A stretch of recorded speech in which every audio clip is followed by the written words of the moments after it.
बड़वानी के अंदर कृषि कैबिनेट भगोरिया को राष्ट्रीय पर्व बना करके उसके आनंद के साथ भगोरिया हाट के इस आयोजन में भी हमारे सभी माननीय मंत्रीगण, साथ ही साथ भीलड़ देव के देवस्थान पर कई निर्माण कार्यों का लोकार्पण और खास बात किसान कल्याण वर्ष में कृषि कैबिनेट बड़वानी अंचल में पहली बार जो करने का निर्णय किया गया, उस परिप्रेक्ष्य में मैं राज्य की जनता को, क्षेत्र के नागरिकों को, स्थानीय बासिंदों को सबको बधाई देना चाहूँगा।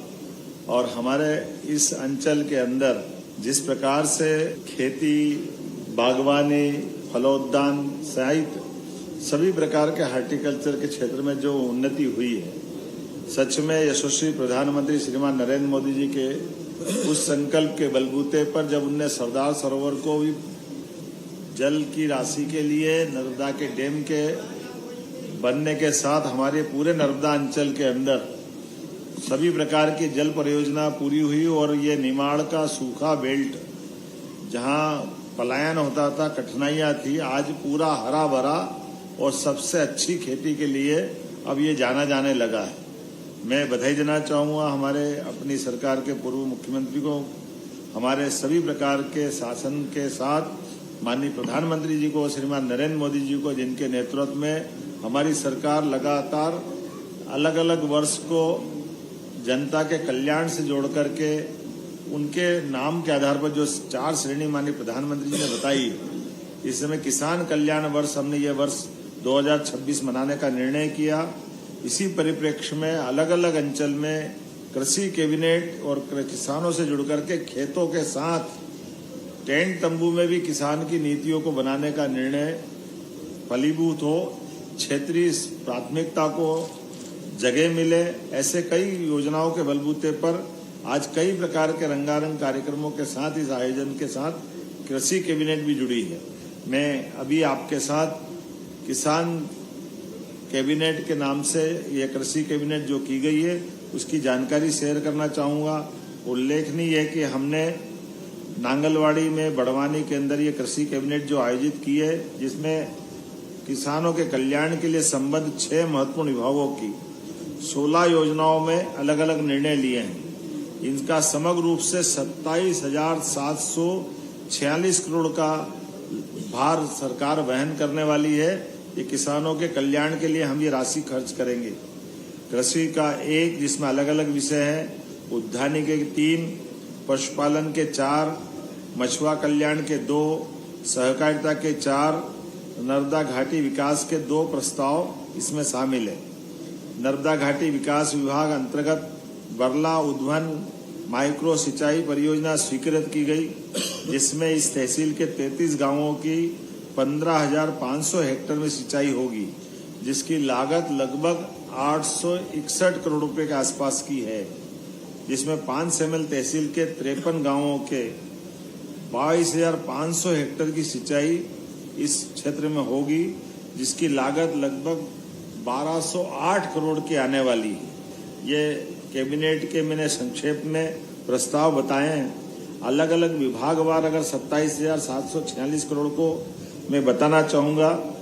उल्लेखनीय है कि किसान कल्याण विभाग में 3,502.48 करोड़ की राशि खर्च होगी। उद्यानिकी एवं खाद्य प्रसंस्करण की 3 योजनाएं, जिसमें 4,263 करोड़ रुपए से लगाकर 0.94 अर्थात लगभग 4,264 करोड़ के आसपास की राशि खर्च होगी। पशुपालन एवं डेयरी विकास की 4 योजनाओं में 9,508 करोड़ के आसपास की राशि इसमें खर्च होगी। मछुआ कल्याण मत्स्य, इसके 2 योजनाएं हैं, जिनके लिए 218.50 करोड़ की राशि इसमें खर्च होगी। सहकारिता विभाग की 4 अलग अलग योजनाएं हैं, जिनके माध्यम से 8,186 करोड़ की राशि का व्यय हमारे वित्त विभाग पर आएगा। नर्मदा घाटी विकास विभाग के माध्यम से 2,067.97 अर्थात 2,068 के आसपास ये पूरी राशि, जिसका कुल योग 27,746 करोड़ का होगा, कि कृषि आधारित किसानों के लिए इस राशि के साथ बीते समय हमने विधानसभा के दरमियान उड़द प्रोत्साहन ये देश में पहली बार हुआ जब हमने दलहन के लिए तीसरी फसल के माध्यम से 600 रुपये प्रति क्विंटल का बोनस प्रारंभ किया, जिसके आधार पर 4.15 लाख हेक्टेयर में इसकी बोनी संभावित है। सोयाबीन का बीते समय हमने भावांतर योजना में भुगतान करके देश में हमारा मध्य प्रदेश पहला नंबर का राज्य है, जिसके आधार पर हमने सोयाबीन की खरीदी की थी। उसी प्रकार तिलहन में और सरसों पे भी भावांतर योजना का लाभ हम देने वाले हैं। ये लगभग 15.71 लाख मीट्रिक टन का इसका उत्पादन होगा और सरसों को भावांतर योजना में शामिल करने के लिए हमने भारत सरकार को इसका प्रस्ताव दिया है। राष्ट्रीय खाद्य सुरक्षा पोषण के माध्यम से 5 वर्षों की निरंतरता के लिए 3,285.49 करोड़ की राशि हमने धान, गेहूं, दलहन, मोटा अनाज, नकदी फसलों में देने का प्रयास किया है। प्रधानमंत्री कृषि सिंचाई योजना के माध्यम से पर ड्रॉप मोर क्रॉप के माध्यम से 1 अप्रैल 2026 से 31 मार्च 2026 तक 2,393.97 करोड़ की ये राशि भी हमने मंजूर की थी।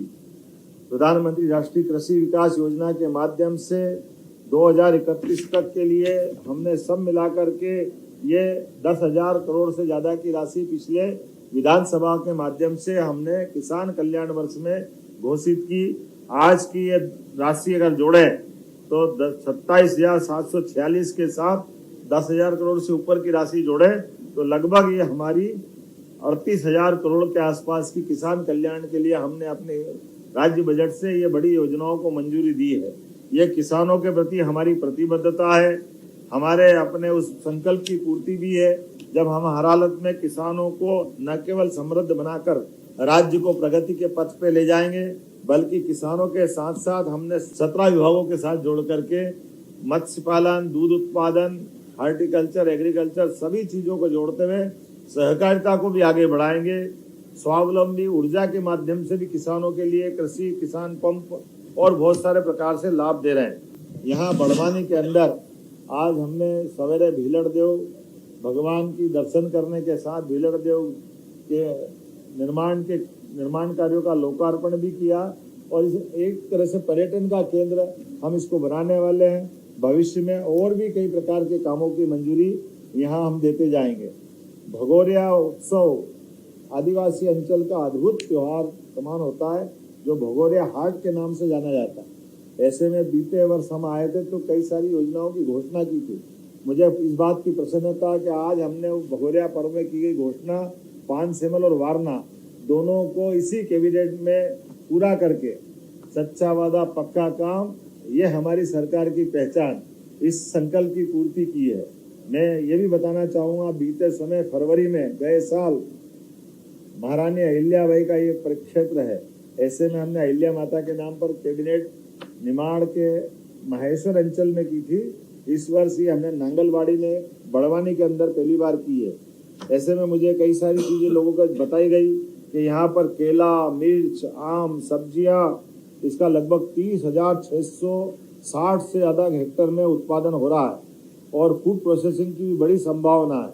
औद्यानिक फसलों के उत्पादन में भी वृद्धि होगी, तो प्रोसेसिंग मार्केटिंग को बढ़ावा देने के लिए क्लस्टर विकास में अधोसंरचना विकास, cold storage, grading, packing, salting, औद्यानिक फसलों की भंडारण क्षमता बढ़ाने के साथ साथ मूल रूप से नई आधुनिक सब्जी मंडी की आवश्यकता है। तो मैं आपके माध्यम से घोषणा करना चाहूँगा कि बड़वानी के अंदर सभी प्रकार के किसानों की फसलों के लिए नए प्रकार के आधुनिक सब्जी मंडी बनाई जाएगी, ताकि किसानों को उनकी उपज का उचित दाम मिले और प्रोसेसिंग के माध्यम से राज्य में समृद्धि आए। बड़वानी के पाटी सूक्ष्म उद्यम सिंचाई परियोजना के माध्यम से कई प्रकार की संभावनाएं है, जिसके लिए हमने 2026-27 में माइक्रो इरिगेशन के सिस्टम के आधार पर लगभग 5,940 हेक्टेयर में इस सिंचाई का हमने निर्णय लिया और उसके आधार पर 7,986 किसानों को इसका लाभ मिलेगा, जिसके आधार पर वो कृषि कल्याण वर्ष में अपने फसल का उत्पादन बढ़ा करके आत्मनिर्भर होने की दिशा में बढ़ेंगे। एक और सुझाव आया है, कृषि कल्याण वर्ष में बड़वानी में खेतिया कृषि उपज मंडी को आदर्श उपज मंडी बनाया जाए, ताकि खेतिया मंडी के कपास और मक्के की जो प्रमुख खेती है इसमें भी इसका लाभ मिले। इसमें लगभग 10 करोड़ की लागत आएगी। इस खेतिया को भी हम कृषि उपज मंडी बनाने की घोषणा कर रहे हैं। इसी के साथ साथ बड़वानी जिले के 25 किसानों को प्राकृतिक खेती का मास्टर ट्रेनर बना रहे हैं। उल्लेखनीय है कि मध्य प्रदेश देश के अंदर एकमात्र ऐसा राज्य है जो अपने प्राकृतिक खेती के लिए सब पूरे देश में जाना जाता है। ऐसे में हमारे यहाँ और प्राकृतिक खेती को बढ़ावा मिले, ऐसे में 25 किसानों को मास्टर ट्रेनर बना करके प्रदेश के बाहर प्रशिक्षण में भेजने का निर्णय भी हमारी सरकार के द्वारा लिया जा रहा है। ऐसे में इन मास्टर ट्रेनर के बलबूते पर निमाड़ और निमाड़ के बाद बाकी क्षेत्रों में भी यही क्रम जारी रहेगा। कृषि कल्याण वर्ष में ही हम बड़वानी क्षेत्र के बीज निगम प्रक्षेत्र बजट्टा खुर्द में 50 एकड़ को आदर्श प्रक्षेत्र बनाने वाले हैं, जिसके आधार पर फसलों के नवीन किस्म की उच्च गुणवत्ता के बीजों का उत्पादन कर ये किसानों के लिए बड़े मददगार होगा। मछुआ कल्याण मत्स्य विकास, उल्लेखनीय कि हमारे पास के नर्मदा सरोवर जलाशय में डूब प्रभावित मछुआ बड़ी संख्या में निवास रहते हैं। ऐसे में हमारी इनकी आजीविका को संवर्धन देने के लिए हमारी एकीकृत मत्स्य उत्पादन नीति 2026 के माध्यम से 5000 केजों के माध्यम से हम अत्याधुनिक एक्वापोनिक्स और hydroponics integrated fish farming, fish cum duck, poultry, agro, बागवानी आधारित इको टूरिज्म को बढ़ाते हुए सभी प्रकार के लोगों की आय बढ़े, ताकि हमारे जो विस्थापित भाई बहन हुए हैं उनको इस नए क्षेत्र के माध्यम से भी मदद मिले।